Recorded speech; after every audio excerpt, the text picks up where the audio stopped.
폭스바겐이 내연차 되살리기에 600억 유로, 95조 원을 쓰겠다고 합니다.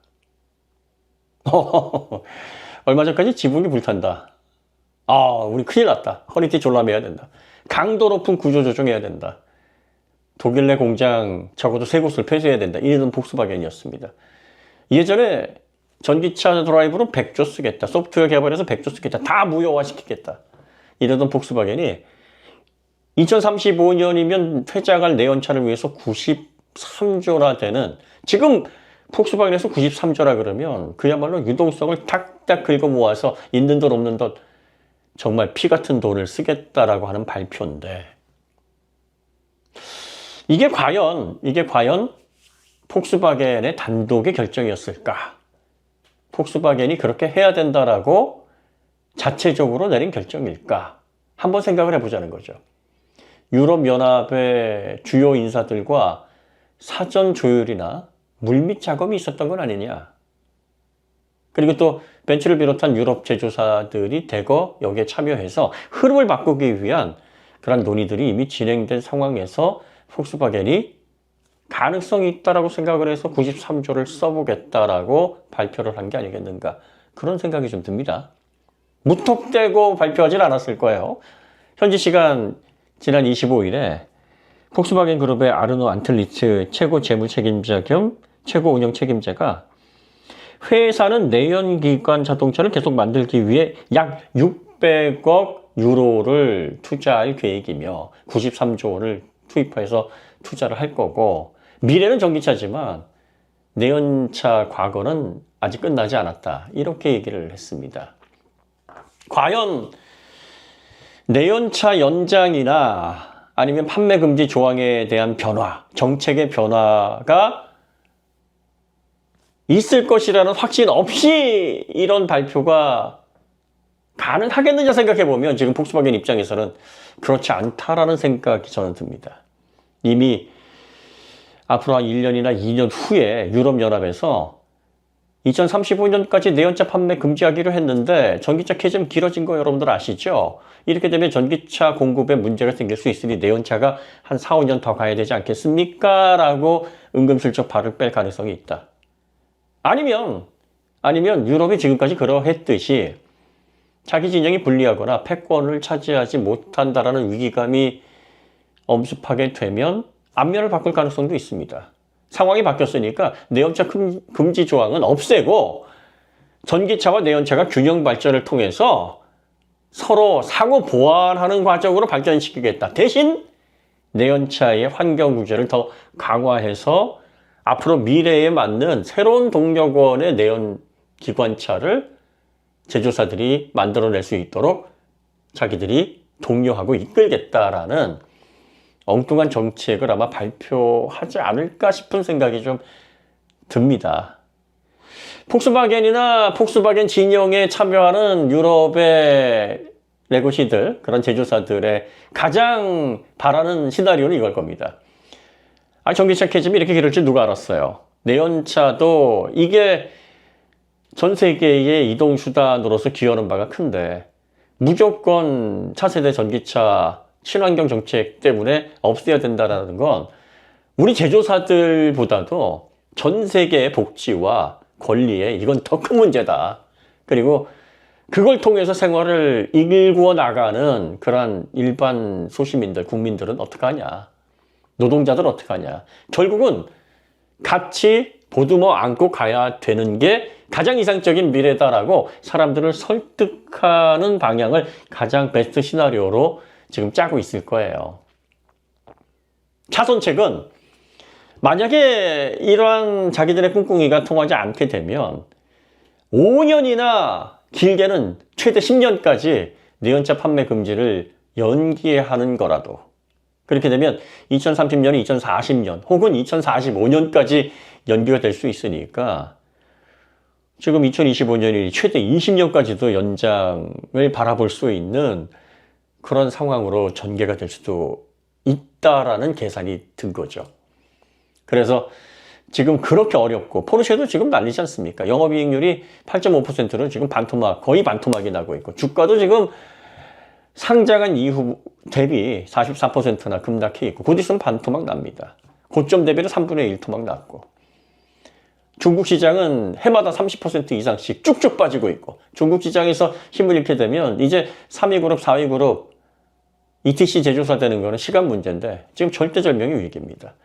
미래 전기차 유럽에서 그렇게 많이 투자를 했고 애를 많이 썼고 정책적으로도 밀었지만 이게 단순히 파워트레인의 변화가 아니라 생태계 전체가 바뀌는 겁니다. 기술 규격 자체가 새로운 동력원으로 바뀌는 거예요. 전기전자 플랫폼이란 기존의 기계장치를 기반으로 한 내연 자동차의 설계 방식과는 완전히 다르다는 걸 유럽 제조사들은 처음부터 몰랐던 거예요. 거기에다가 이제 SDV, 소프트웨어 디파인드 비클, 여기에 또 자율주행, AI까지 겹쳐져야 되니 산 넘어 산입니다. 이런 상황에서 유럽연합은 이제 새로운 카드를 들고 나올 겁니다.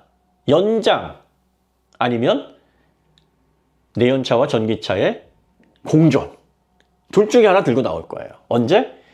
아마 내년이나 늦어도 2027년까지는 정책 변화에 대한 중대 발표를 하지 않을까 싶은데 저는 내년쯤에 할 가능성이 굉장히 높습니다. 상황을 보고 하겠죠. 상황이 자기들이 예상했던 대로 베스트로 간다고 하면 서로 공존하게 금지하는 조항보다는 제약을 걸겠습니다. 좀 더 이런 공해 물질이라든지 환경을 위해서 엄격하게 관리 감독을 하면서 같이 양립하게 하겠습니다라고 하겠고 이게 여의치 않고 주변에서 아무래도 유럽연합이 지금까지 해왔던 정책에 반대 의견이 많이 보인다 하면 5년에서 10년 정도 연장하는 플랜 B로 아마 진행을 하지 않을까 싶습니다. 참 전기차 시대에 미래 자동차 모빌리티 시장의 패권을 놓고 정말 피 튀기는 싸움이 예상이 됩니다. 자 이제 어떤 분들은 그래요. 이렇게 폭스바겐이 내연차로 다시 되살리기 위해서 엄청난 돈을 투자를 한다. 이렇게 얘기를 하면 현대도 디젤 개발하려고 하던데요. 아니 폭스바겐이나 유럽연합이 전기차 시대에서 지금 위기를 겪고 있다고 하는데 꼭 현대기아를 갖다 붙여놓고서 이러니까 쌤이고 이러니까 다 어렵다 이런 식으로 물타기 하는 사람들은 도대체 무슨 뜻인지 모르겠는데 시장의 상황이 바뀌어요. 정책이 바뀝니다. 경쟁자들이 다시 내연차의 경쟁력을 끌어올리기 위해서 투자를 한대잖아요. 그들과 경쟁을 해야 되고 시장을 가지고 점유율 싸움을 해야 되는 현대기아가 대응을 해야죠. 어쨌든 어떤 제품이 나올지를 미리 예상하고 그에 맞는 상품성을 더 소비자들에게 어필할 수 있고 지불한 것보다 더 높은 가치를 제공할 수 있는 그러한 자동차를 제공을 해야 경쟁에서 이기게 됩니다. 상황이 이렇게 돌아가게 되면 현대도 디젤 관련해서 손을 안 댈 수가 없는 상황으로 전개가 되는 거예요. 유럽은 디젤을 안 가져 나올 수가 없습니다. 왜냐하면 지금까지 가지고 있는 디젤 기술을 버리기에는 너무나 수십 년간 쌓아온 기술이 그들에게는 너무나 아까운 거죠. 그래서 아마 환경과 맞물려서 디젤 하이브리드 쪽으로 돌파구를 찾지 않을까 싶고 이러한 정보들은 아마 현대기아에 이미 다 관련된 그런 임원들이나 또 관련 부서의 핵심 직원들이 이런 정보들을 가지고 미래 전략에 반영을 해서 선행연구를 비롯한 앞으로의 제품 경쟁력 강화를 위해 어떤 포트폴리오를 구성해야 되는지 이런 전략적인 차원에서 지금 대응을 하고 있는 거고 그 일환 중에 하나가 유럽이 저렇게 나올 게 뻔하고 지금 상황이 이렇게 흘러가고 있는데 디젤 쪽의 경쟁력을 다시 우리도 되살려서 대응을 해야 되겠구나.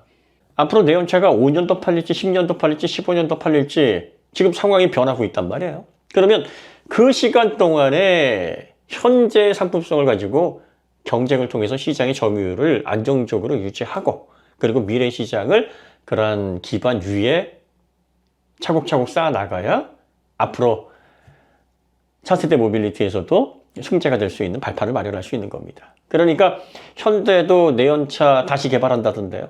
디젤차 다시 개발 착수했다는데요. 이상하게 볼 게 없어요. 유럽이 그렇게 나오는데 뭐 니네들 미래 준비 안 하고 다시 글로 돌아가려고? 그럼 우리 전기차 대 내연차 한번 붙어볼까 하는 것보다는 전기차는 전기차대로 계속 지금의 기조대로 나가서 미래를 잘 준비하고 전기차 시대가 노래하게 되면은 다시 내연차로 되돌아갔던 유럽은 이제 방법이 없어지는 겁니다. 상황이 급격하게 전기차 쪽으로 전환이 된다.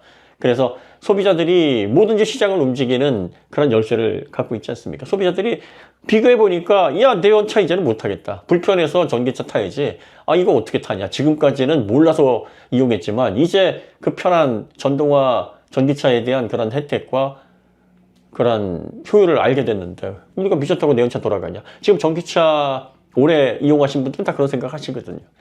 상황이 그렇게 급변된다 그러면 현대기아는 하던 대로 전기차 쪽에 주력을 하면 되는 거고, 좀 더 내연차 시대가 연장이 되고 유럽의 그러한 노력들, 폭스바겐의 이런 마지막 발버둥이 좀 효과적이어서 소비자들을 조금 더 붙잡아 둔다 그러면 그건 그거 나름대로 대비를 해야 되는 겁니다. 아, 참 유럽연합, 한마디로 말해서 찌질합니다. 그렇게 친환경 정책 부르짖고, 그리고 또 유로 4, 5, 6, 7까지 그렇게 환경을 위하는 것처럼 모든 제조사들에게 과징금 부여해서 정말 지구를 구해야 된다는 대명제 하에 차세대 모빌리티 친환경 정책을 추진하는 것처럼 나오다가, 이제 유럽이 자동차 패권을 잃게 되니까 내연차를 다시 되살리기 위한 그런 꿍꿍이들을 밀실에서 지금 논의를 하고 있지 않은가 하는 정황이 포착되는 이러한 현상들이 참, 미래의 기간 산업을 두고서 뭐 페어플레이든 뭐든 우리가 일단 살고 봐야 되는 거 아니냐 이렇게 생각해 보면 이해 못할 것도 아닌데, 참 겉으로 보여지는 거와 그들의 속내가 너무 다르구나 하는 생각을 여지없이 할 수밖에 없는 상황이 지금 펼쳐지고 있습니다. 어쨌든 폭스바겐은 미래 전기차 드라이브에서 한 발 물러나서 내연차의 되살리기 프로젝트로 회귀를 한다. 물론 전기차도 지금 하는 대로 준비를 나름대로는 하겠습니다만, 이제 시간을 좀 벌거나 아니면은 전기차 시대에도 내연차를 끝까지 유지할 수 있도록 상황을 어떻게든 반전시켜 보려고 하는 마지막의 노력을 지금 기울이고 있고, 메르세데스 벤츠도 2030년까지 전동화 급하게 서둘지 않고 숨고르게 하겠다라고 한 걸 보면 동참할 게 뻔하고요. 뭐 스텔란티스를 비롯한 그 외 유럽 제조사들도 뾰족한 수가 없습니다. BMW는 노이에 클래스를 예정대로 내년에 선보일 것인가? 아니면 얼마 전에 올리버 집세 회장도 내연차를 급격하게 금지시키는 건 옳지 못하다라고 여러 번 강조를 했거든요, 언론에. 이런 흐름에 동참을 할지, 아니면 기술의 BMW, 과거에 헤르베르트 퀀트가 BMW 인수단으로 와서 벤츠 산하로 BMW 인수하려고 하던 그 시점에 BMW의 경영진과 엔지니어들의 열정에 감동을 해서 BMW의 대주주가 되면서 BMW를 기사회생시켰단 말이에요. 이런 열정을 다시 한번 전기차 시대의 BMW가 보여줘서 유럽 제조사 가운데서는 미래를 잘 준비하는 그런 제조사로 앞으로 성큼성큼 걸어 나갈 것인지 BMW 행보가 제일 궁금합니다. 어쨌든 폭스바겐이 내연차 되살리기에 93조 원, 지금 돈 없다고 난린데 이 돈은 어디서 마련을 이미 했는지 아니면 앞으로 할 건지 참 이것도 초미의 관심입니다. 그래서 유럽연합이 이런 장단에 어떤 식으로 춤을 출지 이거 보는 것도 정말 꿀잼이 아닐까 싶습니다. 오늘 이야기 여기서 마치도록 하고요. 다음에 더 좋은 콘텐츠를 찾아뵙겠습니다. 감사합니다.